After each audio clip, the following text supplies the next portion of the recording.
तो पिछला जो चैप्टर था अपना, उसमें एल्कोहल पूरा किया था और फिनॉल अपन ने शुरू कर दिया था। तो पिछले वीडियो में अपन ने फिनॉल बनाने की कुछ विधियां पढ़ ली थी। इसके बाद फिनॉल बनाने की नेक्स्ट जो विधि थी वो औद्योगिक विधि थी, और वो शुरू करनी थी अपन को क्यूमीन से। ठीक है, क्यूमीन से जो विधि थी इसको कहते थे औद्योगिक विधि। तो फिनॉल बनाने की 5वीं विधि शुरू करेंगे आज हम, औद्योगिक विधि क्यूमीन से। और मैंने क्यूमीन का फॉर्मूला बताया था कि भाई जो आइसोप्रोपिल बेंजीन होता है, ये एक आइसोप्रोपिल ग्रुप है CH3, इसको कहते थे आइसोप्रोपिल बेंजीन। तो आइसोप्रोपिल बेंजीन को क्यूमीन कहते थे, ठीक है ना। और आइसोप्रोपिल बेंजीन क्यूमीन होता है, और इससे हमें फिनॉल बनाना है। तो इस आइसोप्रोपिल बेंजीन का पहले ऑक्सीकरण करना पड़ेगा, इसका ऑक्सीकरण करेंगे। इसका जब ऑक्सीकरण होगा आइसोप्रोपिल बेंजीन का, तो इसका यदि ऑक्सीकरण करते हैं हम, तो इसके ऑक्सीकरण से पेरोक्साइड का निर्माण होगा। ये तो बेंजीन वाले, ये CH3। अब ये जो 2 ऑक्सीजन है ये इस कार्बन पर जुड़ेंगी, तो इस कार्बन पर पहली ऑक्सीजन, दूसरी ऑक्सीजन और फिर H आएगा। भाई ये CH था, इस CH पर O2 जुड़ गया, यानी उसका ऑक्सीडेशन हो गया। ऑक्सीडेशन हो गया तो ये बन गया क्यूमीन पेरोक्साइड। इसका किसका निर्माण हो गया? क्यूमीन पेरोक्साइड का। अब इस क्यूमीन पेरोक्साइड का एसीटोन अपघटन कराएंगे, यानी इसमें से एसीटोन को बाहर निकाल देंगे। इस क्यूमीन पेरोक्साइड में से ये एसीटोन बाहर निकलेगा, यानी इस हिस्से को ऐसे, ठीक है ना। इसमें से एसीटोन बाहर निकल जाएगा तो फिनॉल बन जाएगा। तो इसमें से एसीटोन को निकालना है, C डबल बॉन्ड O, ठीक है। एसीटोन निकल गया। जब इस फॉर्मूले में से एसीटोन निकल गया तो पेरोक्साइड का निर्माण हो गया, यानी ये OH, यानी ये बनने वाला जो प्रोडक्ट है ये क्या हो गया? फिनॉल, ठीक है ना। ये फिनॉल बनाने की औद्योगिक विधि होती है, और ये विधि क्यूमीन से चलती है। क्यूमीन क्या होता है? आइसोप्रोपिल बेंजीन को क्यूमीन कहा जाता है, और इस क्यूमीन का ऑक्सीडेशन करना पड़ता है। इसके ऑक्सीडेशन से पेरोक्साइड बनता है, और इस पेरोक्साइड में से एसीटोन निकाल दो, यानी इसको कहते हैं एसीटोन अपघटन। यानी ये क्रिया क्या कहलाती है? पेरोक्साइड का एसीटोन अपघटन। इसमें से एसीटोन को बाहर निकाल दो तो किसका निर्माण हो जाएगा? ये फिनॉल का, ठीक है ना। तो हमने फिनॉल बनाने की सभी विधियां पढ़ ली हैं, ठीक है। फिनॉल बनाने की ये 5 विधियां हो गई कंप्लीट, ठीक। तो हमारे सामने फिनॉल बनाने का मेथड हो गया पूरा। पिछले वीडियो और इस वीडियो के अंदर फिनॉल बनाने की सभी विधियां आ गई हैं, ठीक है। अब हम शुरू करेंगे फिनॉल के भौतिक गुण। नहीं, उससे पहले एक बार मैं छोटा सा रिवीजन करा दूं आपको कि फिनॉल बनाने की कौन कौन सी विधि थी टोटल। तो एक बार छोटा सा रिवीजन कर लें हम फिनॉल के मेथड में। सबसे पहली जो विधि थी वो बेंजीन से थी, और ये बेंजीन था ऐसे, और बेंजीन का ऑक्सीकरण होता था V2O5 से, ठीक है ना। V2O5 से ऑक्सीकरण होता था और इस वलय पर OH लग जाता था। ये तो पहली विधि हो गई। फिनॉल बनाने की दूसरी विधि थी। दूसरी जो विधि थी वो थी क्लोरोबेंजीन से। फिनॉल बनाने की दूसरी विधि क्लोरोबेंजीन से थी। क्लोरोबेंजीन में ये तो बेंजीन वाले, ये Cl, और इसकी क्रिया होती थी 623 केल्विन 300 ATM दाब पर जलीय NaOH से, और Cl हटाओ OH लगाओ, और इस बेंजीन वाले पर क्या आ जाता था? OH। ये फिनॉल बनाने की दूसरी विधि थी। फिनॉल बनाने की तीसरी विधि किससे थी? एजोनियम क्लोराइड से मतलब N2 प्लस Cl-। ये फिनोल बनाने की तीसरी विधि थी। एजोनियम क्लोराइड से इसका जल अपघटन करना पड़ता था, इसमें से N2HCl और फिनोल का निर्माण हो जाता था। ये फिनोल बनाने की तीसरी विधि थी। ठीक है, फिनोल बनाने की चौथी जो विधि थी वो किससे थी? वो थी सैलिसिलिक अम्ल से। फिनोल बनाने की चौथी विधि सैलिसिलिक अम्ल से थी। सैलिसिलिक अम्ल में क्या था? यहाँ पर OH लेना पड़ता था, COOH। ये सैलिसिलिक अम्ल का सूत्र था। इसको डालना पड़ता था सोडा लाइम में। सोडा लाइम क्या होता है? NaOH प्लस CaO और फिनोल का निर्माण हो जाता था। तो हमने ये 4 विधियाँ फिनोल बनाने की पढ़ी थी पिछले वीडियो में, और आज हमने 5वीं विधि पढ़ी थी क्यूमीन से।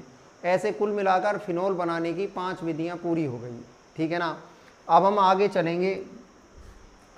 चलेंगे फिनोल के रासायनिक भौतिक गुणों पर। यानी इस वीडियो में अगला जो हमारा टॉपिक है वो है फिनोल के भौतिक गुण।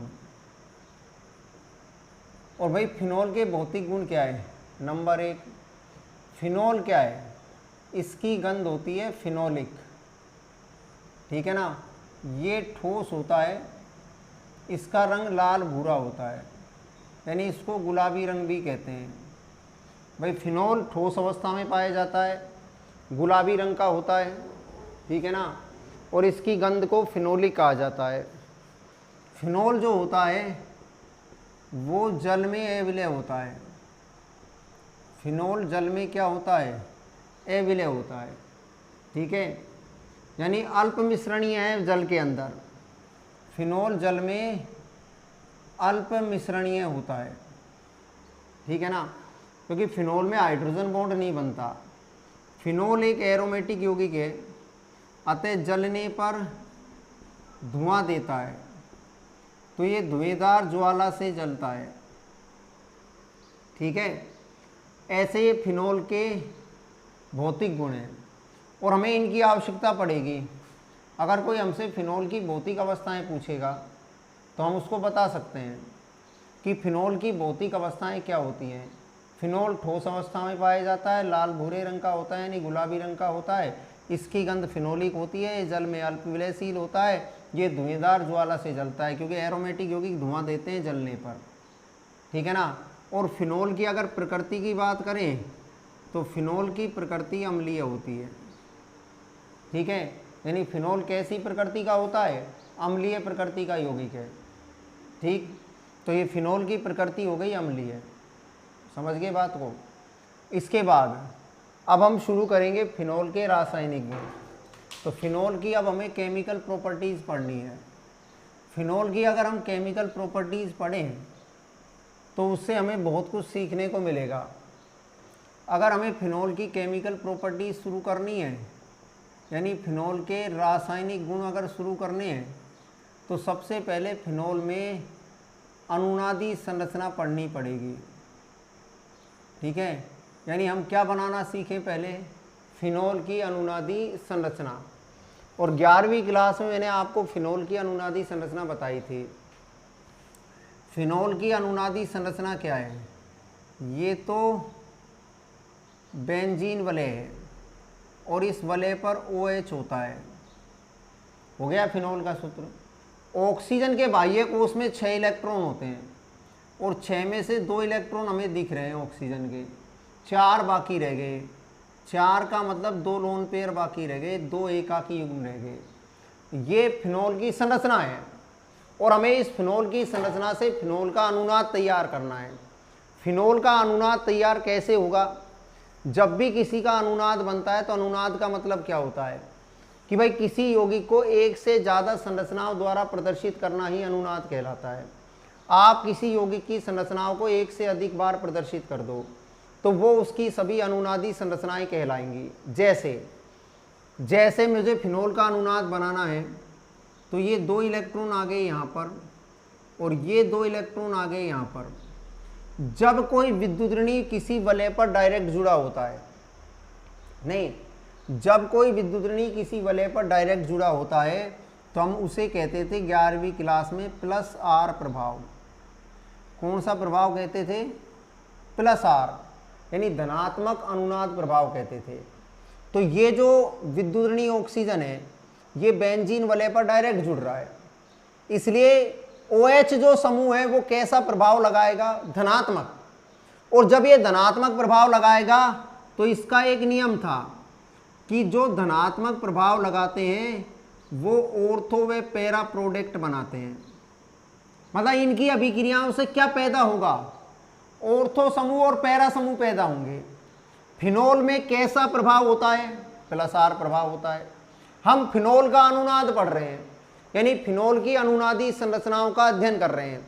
अगर हमें फिनोल की अनुनादी संरचनाओं का अध्ययन करना है तो पहले ये सीखना होगा कि ऑक्सीजन के पास कितने इलेक्ट्रॉन होते हैं। बाह्य कोश में 6 इलेक्ट्रॉनों में से 2 इलेक्ट्रॉन तो बॉन्ड बना रहे हैं, 4 इलेक्ट्रॉन ऑक्सीजन के बाकी रह गए। 4 का मतलब 2 लोन पेयर, 2 एकाकी युग्म शेष रह गए। जब ऑक्सीजन के 2 एकाकी युग्म शेष रह गए और ये ऑक्सीजन जब वलय पर डायरेक्ट जुड़ रही है तो ये एकाकी युग्म वलय के अंदर जाएंगे और कैसा प्रभाव उत्पन्न करेंगे? Plus R. ठीक है, इससे जो संरचना बनकर सामने आएगी वो क्या होगी? ये तो बेंजीन वलय, हमने इस बॉन्ड को नहीं, इस बॉन्ड को नहीं, ये तो यूं की यूं है। यहाँ पर एकाकी युग्म आया यानी इस पर क्या आ गया? माइनस का चिन्ह। ये बॉन्ड डबल हो गया। भाई 2 इलेक्ट्रॉन मैंने उतारे हैं ना यहाँ पर, तो 2 इलेक्ट्रॉनों से एक बॉन्ड बनता है। तो ऑक्सीजन के 2 इलेक्ट्रॉन जब यहाँ आए तो डबल बॉन्ड पैदा कर दिया इन्होंने। ये डबल बॉन्ड पैदा कर दिया तो O हो गया और आगे H हो गया और इस ऑक्सीजन पर 2 बिंदी रह गई। इस ऑक्सीजन पर क्या आ गया? प्लस का चिन्ह आ गया। भाई इस ऑक्सीजन के पास अब इलेक्ट्रॉन कितने रह गए? 5। 1 2 3 और 2 5 होते हैं 6। एक इलेक्ट्रॉन ऑक्सीजन के पास कम पड़ गया, इसके पास एक इलेक्ट्रॉन कम हो गया तो इस ऑक्सीजन पर कैसा चिन्ह आ गया? प्लस का चिन्ह आ गया। ठीक है, तो इस ऑक्सीजन पर प्लस का चिन्ह आ गया और वलय पर माइनस का चिन्ह आ गया। ठीक है, अब इससे अनुनाद पैदा हो सकता है। कैसे? इस माइनस को भेज दो यहाँ पर, इस बॉन्ड को भेज दो यहाँ पर, अगली अनुनादी संरचना बन जाएगी। अब अगली अनुनादी जो संरचना बनी उसमें क्या हो गया? इस अनुनादी संरचना में यहाँ तो डबल बॉन्ड OH, ये इलेक्ट्रॉन, ये प्लस का चिन्ह, यहाँ पर बॉन्ड, यहाँ माइनस और ये बॉन्ड। ठीक है, फिर अगली अनुनादी संरचना क्या होगी? अब की बार ये माइनस यहाँ पर, ये बॉन्ड यहाँ पर, इससे अगली अनुनादी संरचना बन गई फिनोल की। फिनोल की अगली जो अनुनादी संरचना बनी उसमें ये बॉन्ड, अब की बार माइनस यहाँ गया, डबल बॉन्ड OH, इलेक्ट्रॉन और प्लस। अभी आपके सामने फिनोल का अनुनाद स्पष्ट है। इस अनुनाद से यह स्पष्ट हो रहा है कि जो बेंजीन वलय है इस वलय पर माइनस ऑर्थो और पैरा पर आया है। इसका मतलब जब हम फिनोल का अनुनाद बनाते हैं तो बेंजीन वलय का इलेक्ट्रॉन घनत्व अधिक हो जाता है। ठीक है ना? और कौन सी स्थिति पर अधिक होता है? बेंजीन वलय का इलेक्ट्रॉन घनत्व कहाँ पर ज़्यादा है? ऑर्थो पर ज़्यादा है और पैरा पर ज़्यादा है। जब बेंजीन वलय का इलेक्ट्रॉन घनत्व ज़्यादा हो जाए तो उसे प्लस आर प्रभाव कहते हैं, और मान लो बेंजीन वलय का घनत्व कम हो जाता तो माइनस आर प्रभाव कहते हैं। ठीक है, बेंजीन वलय का इलेक्ट्रॉन घनत्व ज़्यादा है इसलिए इसको धनात्मक नहीं यानी प्लस आर प्रभाव कहा जाएगा। प्लस आर प्रभाव कहाँ कहाँ लगा? एक ऑर्थो स्थिति पर लगा और एक पैरा स्थिति पर लगा, मेटा पर नहीं लगता है। इसलिए फिनोल के जो रासायनिक गुण होते हैं, फिनोल की जो केमिकल प्रॉपर्टीज होती हैं, उसके द्वारा जो भी प्रोडक्ट बनते हैं वो सारे ऑर्थो और पैरा होते हैं। फिनोल एक एरोमेटिक कंपाउंड है। एरोमेटिक कंपाउंड में कौन सी अभिक्रियाएं पाई जाएंगी? ESR क्रियाएं पाई जाएंगी। ठीक है, हम पढ़ रहे हैं फिनोल के रासायनिक गुण। फिनोल के रासायनिक गुण पढ़ने के लिए सबसे पहले हमें फिनोल की क्या बनानी पड़ी? अनुनादी संरचना बनानी पड़ी। फिनोल की अनुनादी संरचना से स्पष्ट होता है कि फिनोल की ऑर्थो व पैरा स्थिति पर इलेक्ट्रॉन घनत्व ज्यादा होता है, अतः फिनोल में प्लस आर प्रभाव पाया जाता है। और फिनोल में जब प्लस आर प्रभाव होता है तो फिनोल की ईएसआर अभिक्रियाओं में, ईएसआर का मतलब क्या होता है, इलेक्ट्रॉन स्नेही प्रतिस्थापन क्रिया, यानी फिनोल की इलेक्ट्रॉन स्नेही प्रतिस्थापन क्रिया में बनने वाले प्रोडक्ट क्या होते हैं, बनने वाले उत्पाद ऑर्थो व पैरा होते हैं। तो फिनोल के जो प्रोडक्ट बनेंगे वो कौन से बनेंगे, ऑर्थो बनेगा और पैरा बनेगा। कौन सी अभिक्रिया में बनेगा, इलेक्ट्रॉन स्नेही प्रतिस्थापन क्रिया में बनेगा। यानी फिनोल की केमिकल प्रॉपर्टीज पढ़ रहे हैं, फिनोल की केमिकल प्रॉपर्टी शुरू तभी होगी जब हमें फिनोल का क्या है, अनुनाद बनाना है। हमने फिनोल का अनुनाद बना दिया, जब अनुनाद बनाया तो किसका घनत्व ज्यादा हुआ, माइनस कहाँ आया, माइनस वाले पर आया, बेंजीन पर, ऑक्सीजन पर प्लस आया। जब बेंजीन पर माइनस आ गया तो हमने कहा कि बेंजीन का क्या बढ़ गया, इलेक्ट्रॉन घनत्व बढ़ गया। और जब किसी वलय का घनत्व बढ़ जाता है तो कौन सा प्रभाव कहलाता है, वो धनात्मक प्रभाव कहलाता है, यानी धनात्मक अनुनाद प्रभाव कहलाता है।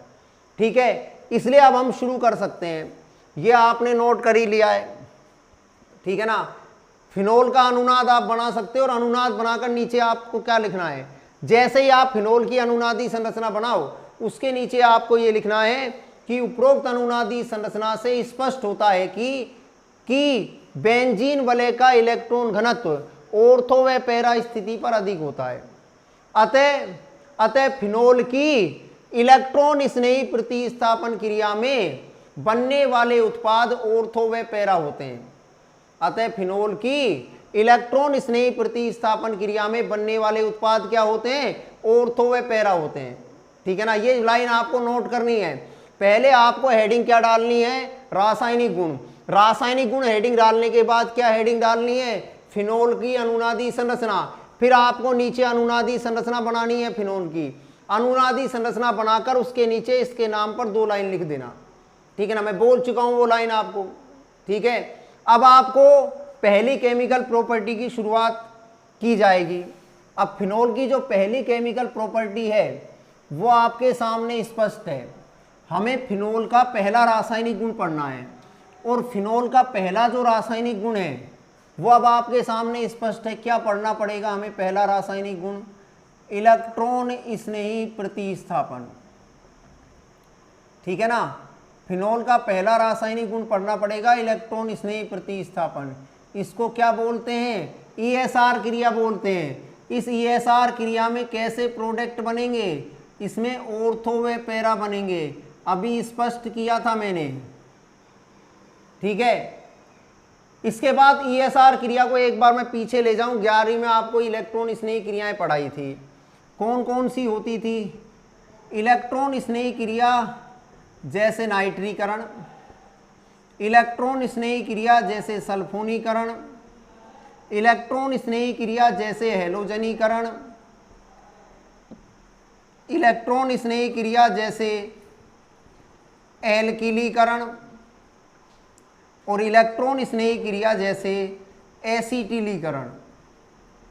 ठीक है ना, किसी भी इलेक्ट्रॉन स्नेही क्रिया के कुल कितने भाग हैं, 5। यानी इलेक्ट्रॉन स्नेही क्रियाएं कितने प्रकार की होती हैं, 5 प्रकार की इलेक्ट्रॉन स्नेही क्रिया होती है। नाइट्रीकरण, सल्फोनीकरण, हैलोजनीकरण, एल्किलीकरण और एसिटिलीकरण होती है। इसमें इलेक्ट्रॉन स्नेही कौन है, नाइट्रीकरण क्रिया किससे होती थी, HNO3 + H2SO4 से होती थी।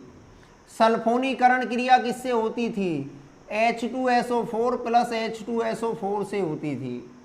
हैलोजनीकरण क्रिया किससे होती थी, Br2 + कार्बन डाइसल्फाइड से होती थी। एल्किलीकरण क्रिया किससे होती है, फ्रिंडेल क्राफ्ट कहते हैं इसको, Rx + AlCl3 से होती है।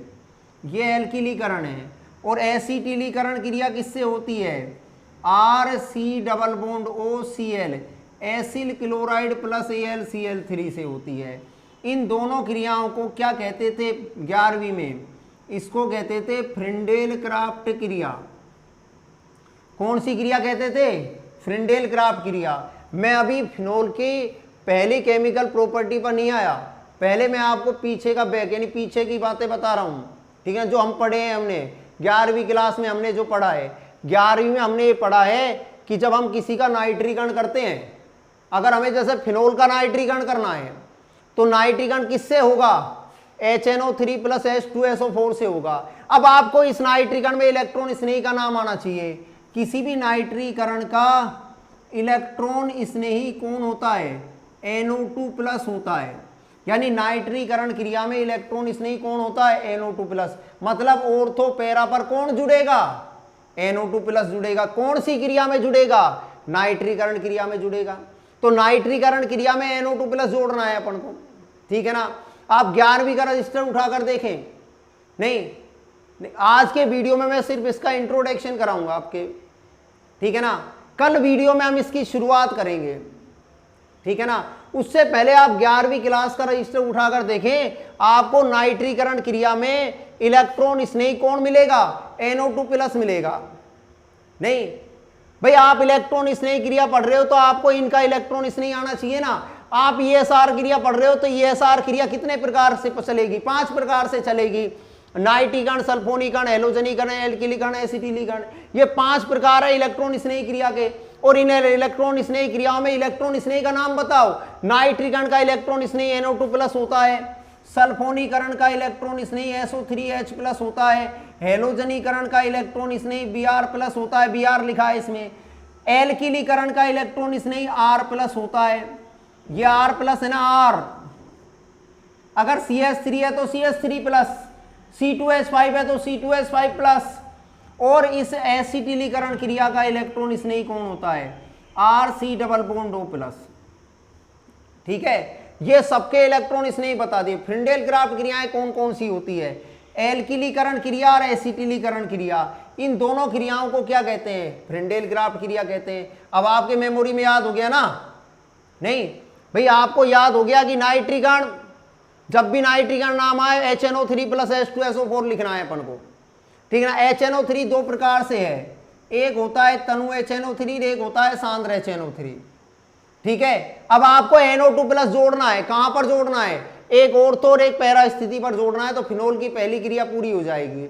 जब आप सल्फोनीकरण पर आओ तो H2SO4 + H2SO4, तो कौन जुड़ेगा इलेक्ट्रॉन स्नेही इसमें, इस क्रिया में इलेक्ट्रॉन स्नेही SO3H+ जुड़ेगा।